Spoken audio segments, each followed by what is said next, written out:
এই ক্ষতিগ্রস্ত আমরা হইতাম না। আর আমরা এই বান্ধর কারণে আমরা পঙ্গু হিসাবে আছি। 8 লাখ টাকার কাম, 8 লাখ টাকার কাম তারা 3 লাখ টাকা দিয়া 4 লাখ টাকা দিয়া কাম করাইয়া বাকি পয়সা তারা মারিয়া গেছে। বর্তমান অবস্থা খুব বেশি ভয়াবহ। এই মনোরাইকের খাত চলতেছে দীর্ঘদিন ধরিয়া, আর তারার অবহেলিতর কারণে আজকে আমরা এই দুর্গতির সম্মুখীন। আর না হইলে এটা বহুত দিন আগেও কাজটা হয়ে গেলে গিয়ে আরও 10 পানি বাড়লেও আমরা এই 2-3 এলাকার মানুষ এত ইয়ত করে না, দুর্ভোগও করে না।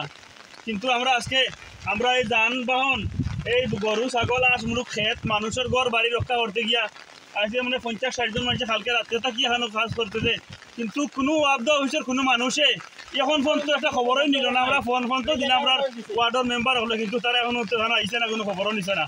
আমরা কি অপরাধ করছি এই এলাকার মানুষের তারার কাছে, তারা কিন্তু আমরা তাই ট্যাক্স নেন না নি। হ্যাঁ, কয়েকদিন থেকে ভারী বৃষ্টি হচ্ছে, যা বৃষ্টির পানিগুলো উজান থেকে এদিকে এই নদী দিয়ে মনোনদীতে পড়ে। জাস্ট পাশাপাশি যে অংশগুলো আমাদের বাঁধের যে অংশগুলো একদম নদীর নিকটবর্তী অংশ, এগুলোতে প্রত্যেক বর্ষাতেই প্রত্যেক পানি যখন উজানে ডল হয় তখনই আমাদের এই বাঁধগুলোকে ক্ষতিগ্রস্ত করে। আর আমরা যে আরেকটু ডাউনের শ্যামের কোনো একটা অংশে বস্তা বালি ব্যবস্থা করা হয়েছে, ওখানে কাজ চলতেছে। এখানেও আমরা আসছি, এখানে বস্তা জিও ব্যাগ আর বালু এখানে ফিলিং করার কাজে, প্রোডাকশন দেওয়ার কাজে এখন লোক লাগাই দিব। এখানেও 1 মাস আগে এই পানি উন্নয়ন বোর্ডের এই লেঞ্জার সাহেবকে ফোন দিয়া এসো সাহেব আসলা আসিয়া মাফিয়া নিচে না বললা সপ্তাহের ভিতরে খাম ধরাইবেন, কিন্তু এই সময় এই বাঙ্গা কম ছিল। এখন যে পরিমাণে বাংছে আমরা টোটাল গ্রামবাসী পুরো আতঙ্ক, বা এদিকে মানুষ চলাচল কোনো নমুনার চলাচল করতে পারেন না।